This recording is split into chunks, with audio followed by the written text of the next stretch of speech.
Hey, what's up, guys? Welcome back to Tech Achievers, where we make tech simple and fun. आज हम बात करेंगे C++ development environment setup करने की VS code में। Sounds boring? No वे। आज का ट्यूटोरियल होगा सुपर इजी और थोड़ा मजेदार भी। तो चलिए शुरू करते हैं। अब बात आती है कि वाई VS कोड। और भी तो आईडीज हो सकते हैं, पर हम स्पेसिफिकली VS कोड ही क्यों चूज कर रहे हैं? तो इसका जवाब है सिंपल। दूसरे आईडी की है, जैसे कि डेव C++। पर अगर आप एक लाइट वेट फास्ट और कस्टमाइजेबल आईडी ढूंढ रहे हैं, then VS code is your best friend. It's free, it's powerful और सबसे बड़ी बात, इट लुक्स कूल।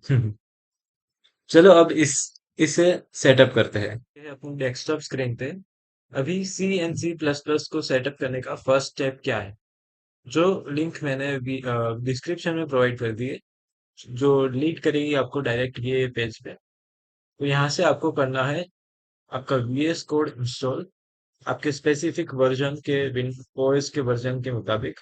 जैसे कि अगर आप विंडोज में हो तो ये क्लिक करिए, लिनक्स में ये और मैक में ये वाला। तो हम विंडोज में है तो विंडोज वाला बटन क्लिक करेंगे और ऐसे ही ये सेटअप इंस्टॉल होना चालू हो जाएगा। अभी जब ये इंस्टॉल हो जाता है तब हम मिलते हैं।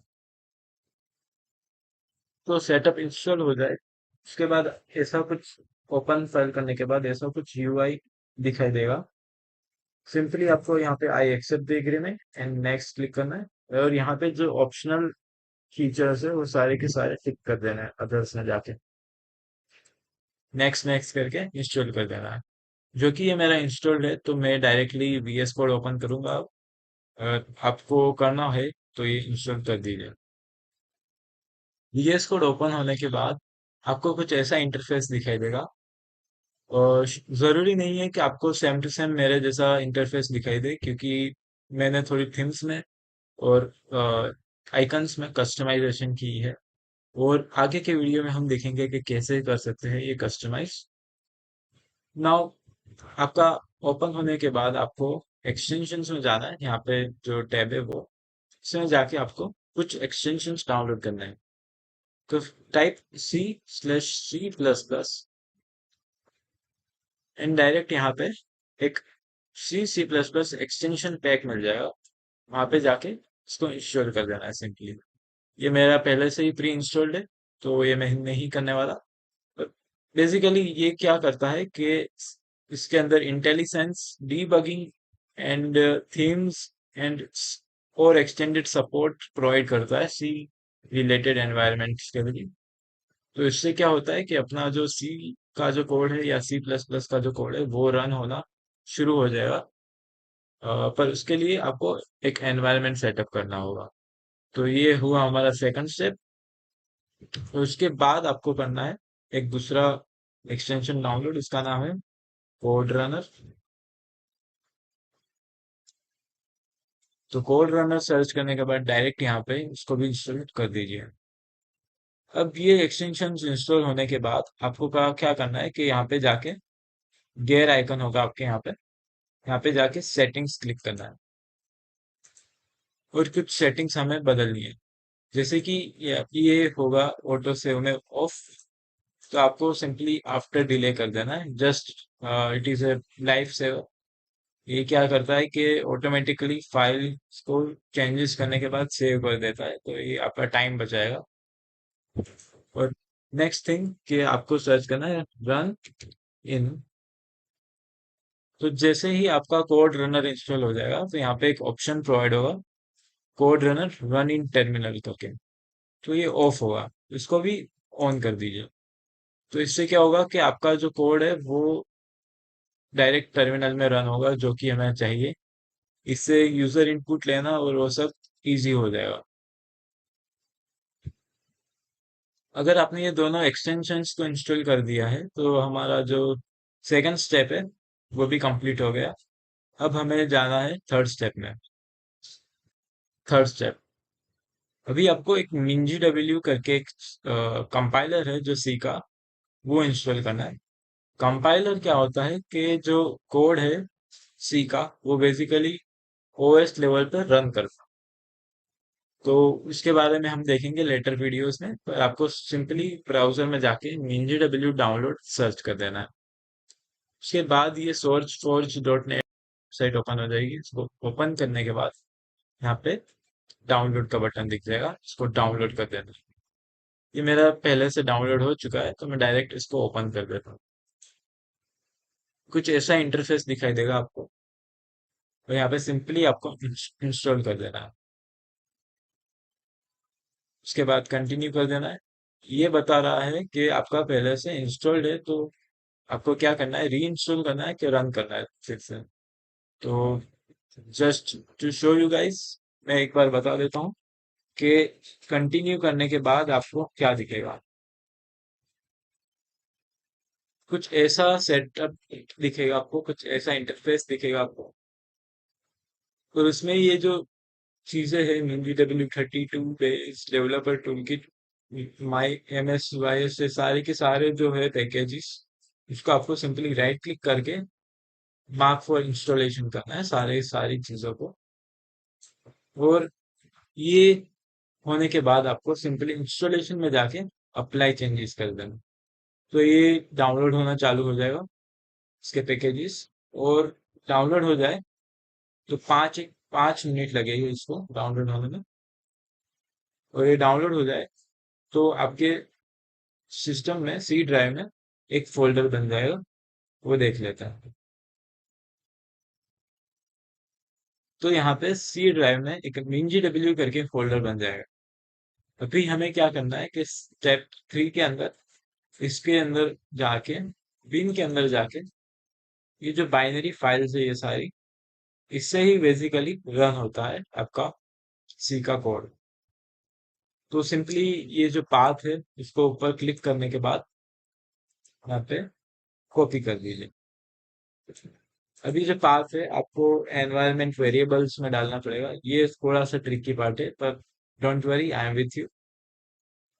तो सिंपली विंडोज आइकन क्लिक करके सर्च फॉर एनवायरनमेंट वेरिएबल्स, यहाँ पे एडिट सिस्टम एनवायरनमेंट वेरिएबल्स आएगा, इसको ओपन कर लीजिए। ओपन करने के बाद यहाँ पे भी एनवायरनमेंट वेरिएबल्स ओपन करिए, और यहाँ पे सिस्टम वेरिएबल्स के beneath पाथ करके एक एनवायरनमेंट वेरिएबल होगा, उसके अंदर जाके उसको क्लिक करके आपको एडिट करना है। अब जो हमने पाथ कॉपी किया है, यू क्लिक करके यहाँ पे पेस्ट कर दो। ये जो है वो पहले से ही मैंने कर दिया है NGW का, तो मैं इसको डिलीट कर दूंगा। तो सिंपली ये होने के बाद आपको ओके ओके करके बंद कर देना है। अब बात आती है कि टू मेक श्योर कि ये हुआ है कि नहीं डाउनलोड और सेटअप प्रॉपरली, हमें जाना है पावर शेल में, और just type this command gcc hyphen hyphen version. तो अगर यहाँ पे आपको व्हाइट कलर का मैसेज आता है और जिसमें बताता है कि ये वर्जन कौन सा है, तो समझ लो कि आपका इंस्टॉलेशन सक्सेसफुल है। अगर आपका रेड कलर का मैसेज आता है इंस्टेड, तो आपने कोई ना कोई गड़बड़ की है। तो जो स्टेप्स हमने फॉलो किए हैं वो फिर से एक बार रिपीट कर दीजिए। और आपने देखा होगा कि पावर शेल जो मेरा है वो थोड़ा अलग सा दिख रहा है, थोड़ा स्टाइलिश दिख रहा है आपके कंपैरिजन में। तो इसके बारे में भी हम बात करेंगे, पर अगर आपकी इच्छा हो तो कमेंट करिए कि आपको कैसा टाइप का पावर शेल चाहिए क्या नहीं, तो इसके ऊपर हम वीडियो क्रिएट करेंगे। और इसके बाद last but not the least, open up your VS code once more and let's code in C. तो इसके लिए आपको पहले एक फोल्डर क्रिएट करना पड़ेगा, अगर आपका पहले से फोल्डर क्रिएटेड नहीं है तो just simply click on open folder. आप यहाँ से भी कर सकते हैं और यहाँ पे एक्सप्लोरर में से भी कर सकते हैं। तो यहाँ पे आपको दिखेगा क्लोन गिट रिपोजिटरी, तो आप कंफ्यूज मत होइए, ये गिटहब का बारे में है। अगर आपको गिटहब के बारे में बहुत और कुछ जानना है तो कमेंट आउट कि आपको जानना है कि नहीं।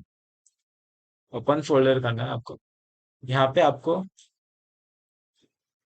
कोई भी आपकी जो लोकेशन है, प्रीफर्ड लोकेशन, वो ओपन कर दीजिए। मैं ऐसा रेकमेंड करता हूँ कि एक पार्टीशन क्रिएट कर दो जो आपकी सिस्टम फाइल से उससे अलग होगा और इसके अंदर आप कोड कर सकोगे। So simply right click, click on new and then click on folder. इस फोल्डर का नाम दे दीजिए सी प्रोग्रामिंग या फिर जो भी आपको सही लगता है, and then simply select folder. तो ये जो फोल्डर है उसमें वीएस कोड का एनवायरनमेंट ओपन हो जाएगा। अभी आपको करना क्या है कि simply click on this new file icon and create a file name hello world and then .c, which is .c means that the file has the extension of C. It shows the OS that it contains the code related to C programming. अभी इसके अंदर आपको code करना है, basic जो snippet बोलते हैं हम, स्टार्टिंग कोड बोलते हैं, वो कर देना आपको। इसमें हम पहले तो इंक्लूड करेंगे अपनी लाइब्रेरी जो है stdio.h। ये इनपुट आउटपुट के लिए यूज होता है। और अगर आपको और जानना है सी के लिए तो उसका भी कमेंट करिए कि you would like to see a video for C programming और नॉट, जिसमें हम कवर करेंगे सी के basics, data types and much more. उसके बाद आप लिखे int main and then return 0 and then simply printf hello world. अभी ये आपको यहाँ पे एक आइकन दिखेगा रन और डिबग करके, यहाँ पे सिंपली आपको रन कोड कर देना।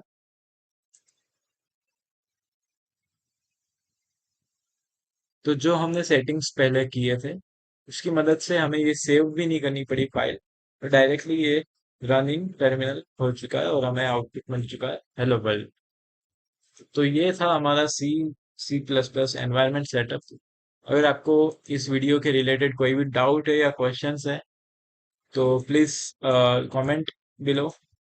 एंड अगर आपको सब सही से हो गया है इंस्टॉल तो hit that like button and consider subscribing. And until next time, we shall meet again. Bye bye.